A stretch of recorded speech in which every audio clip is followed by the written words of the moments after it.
Hey guys, welcome to the channel. I'm Facecast, and these are the best and worst heroes in Art of War Legions. Today we're going to take a look at a tier list made by MVP, also known as Warrior Prince from KBW, a top 100 player in the arena. This tier list is purely based on the arena, and we can make other tier lists later covering other game modes, so make sure to hit that subscribe button if you want to see that.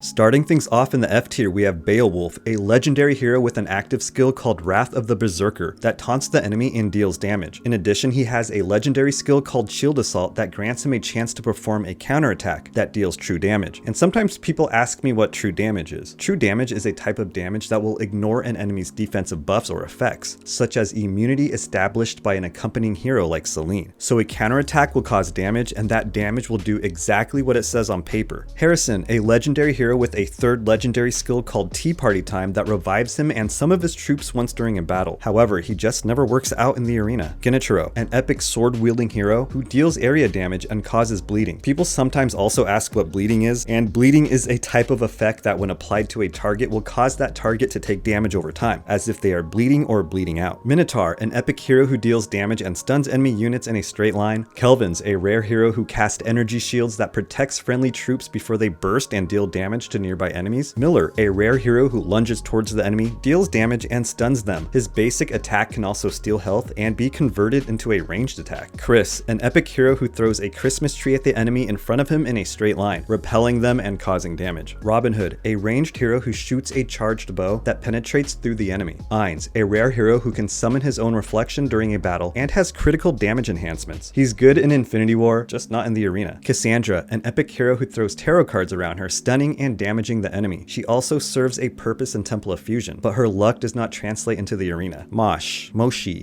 whatever his name is, an epic hero who deals damage to multiple enemy targets with his Meteor Shower active skill and increases the health and defense of his troops with his Devotion Aura passive skill. Edward, a shirtless alcoholic and enabler who by his own description forces his men to drink alcohol, which I'm pretty sure is illegal. I'm just joking, I'm sorry. This is a serious tier list video. Serious face. Edward is an epic hero who can increase his troops' attack and movement speed with his active skill, as well as reduce the enemy's attack and attack speed with his passive skill. Elam, an epic hero that deals area damage from a distance with his active skill and increases his troops' health, attack, and defensive stats with his passive skill. Dante, a rare hero with an active skill called Purgatory Song that deals damage from a distance and a passive skill called Paradise Melody that increases the movement speed of his troops. Diana, a rare hero with an active skill called Stealth Assault, where she appears behind an enemy and can deal up to 24% more damage at level 15 than her normal attack can under normal circumstances. She also has a passive skill called Lacerate that temporarily makes the enemy take true damage. Plank, a rare hero who shoots a laser and deals lasting damage as well as increases the defense and attack of his troops. Hohenheim, a rare hero who deals lasting damage from a distance and increases the attack of his troops. And Green, a rare healer who restores health for his allies. Moving along to the E tier, we start things off with Mephisto, a legendary dark hero with a legendary skill called Resurrection that resurrects a dead dark troop and turns them into a demon. This hero has a lot of perks for the dark race. The passive skill called Breath of Hell increases the attack and HP of all friendly units, and it also gives extra attack and HP to dark troops. Horus, a sacred legendary hero on the other side of the spectrum as Mephisto. Horus has a legendary skill called Eyes of Horus that makes dark enemies like Mephisto and demons receive extra damage and stops them from reviving. He also has a passive skill that reduces the damage friendly units take from ranged attacks. Ivan, a legendary hero with an active skill called Lightning Spear that deals damage and reduces the enemy's movement speed and attack speed, and he has passive and legendary skills that periodically cause damage. In addition, his legendary skill called Storm Ruler can silence the enemy, making them unable to release their skills. And Wukong, a melee hero who can cause a lot of damage and buff himself by increasing his own attack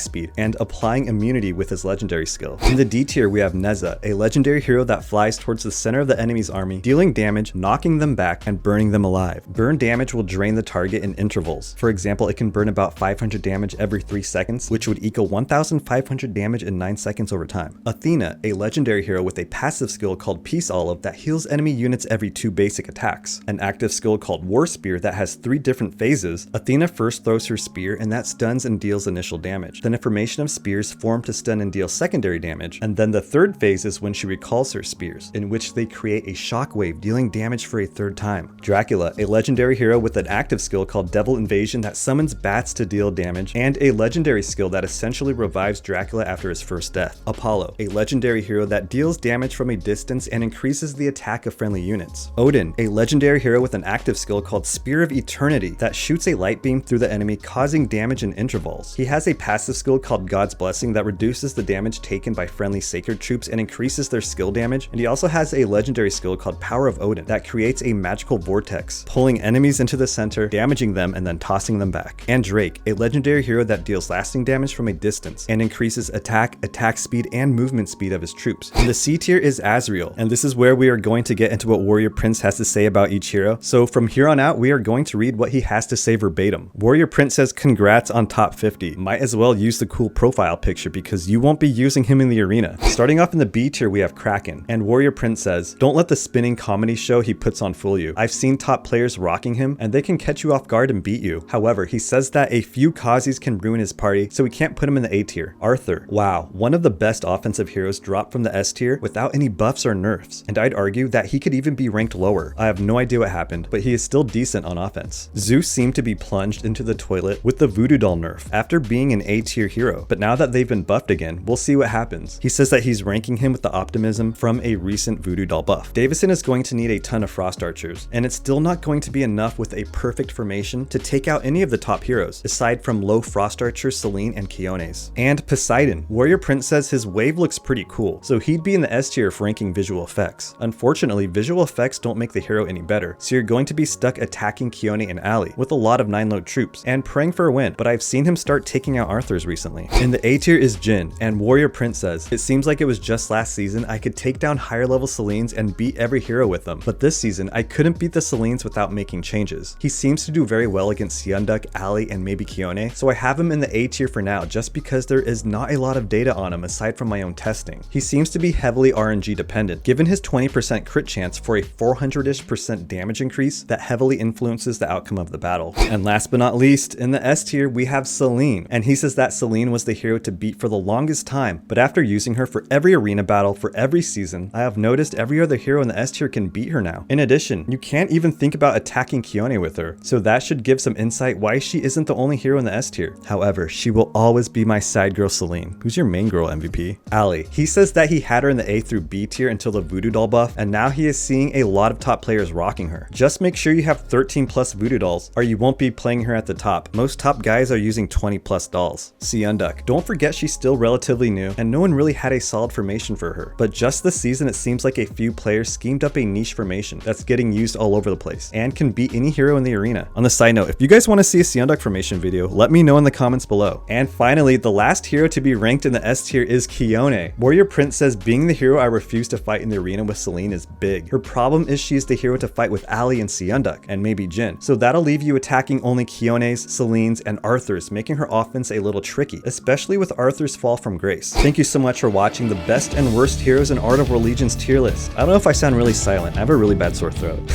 And I'm sorry for that. And I also like to give a special thanks to MVP, also known as Warrior Prince from KBW, for making this tier list specifically for this video. Thank you very much, Obi-Wan. And before we go, Warrior Prince would like to give a special shout out to who he calls the most amazing person and clan general in the world, Warrior Princess.